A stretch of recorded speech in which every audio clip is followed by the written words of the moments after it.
ni kwamba runinga ya KTN imepata video ya kanda za CCTV ambayo imenasa dakika za mwisho za mwanasiasa mkongwe Cyrus Jirongo huko Naivasha, muda mfupi kabla ya ajali kutokea barabarani ambayo ilisababisha kifo chake.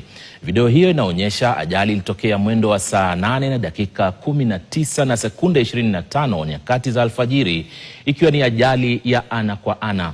Matokeo ya ajali yalisukuma gari alilokuwa anaendesha Jirongo kwa takriban mita 25 kutoka kwenye eneo la ajali, huku basi la usafiri wa umma la kampuni ya Climax lililohusika likisimama takriban mita 50 kabla ya kugongana na gari la Jirongo. Mwanahabari Lennox Sengre anaarifu zaidi.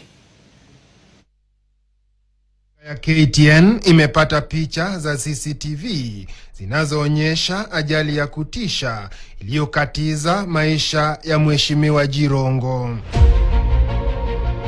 Saa 8 na dakika 18 na sekunde 45 za asubuhi, gari la Jirongo aina ya Mercedes Benz jeupe linaonekana kwenye CCTV likielekea kituo cha mafuta cha Eagle kando ya barabara kuu ya Naivasha Nakuru.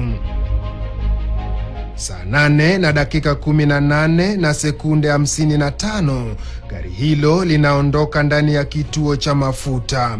Kulingana na CCTV, Jirongo hakusimama katika kituo hicho cha mafuta wakati wowote. Sekunde mbili baadaye, saa 8 na dakika 18 na sekunde 57, gari aina ya Probox linafuata Mercedes yake kwa karibu.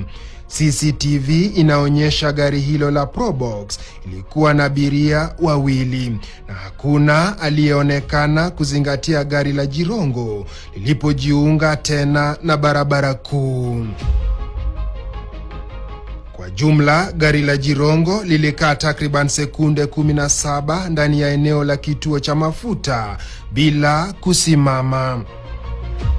Hatua ya kutisha zaidi inaonekana saa 8 na dakika 19 na sekunde 14 pale gari la Jirongo lilipogeuka upande wa kulia kuelekea Nairobi kutoka Naivasha.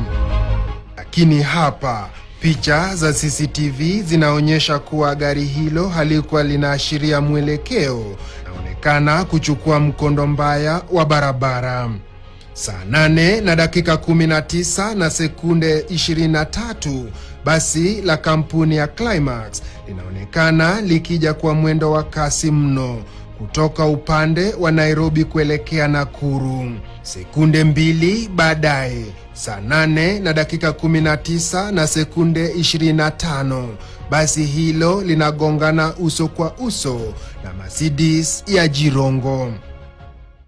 Matokeo ya mgongano huo inavuruta Mercedes kwa takriban mita 25 barabarani, huku basi la Climax likisimama umbali wa takriban mita 50 kutoka eneo la ajali. Cha kushangaza mno, picha za CCTV inaonyesha hakukuwa na mwitikio wa haraka, kwani hakuna mtu aliyeshuka mara moja kutoka kwenye magari hayo mawili kuangalia kilichotokea. Dakika chache baadaye, moshi mzito unaonekana ukitoka kwenye gari la Jirongo.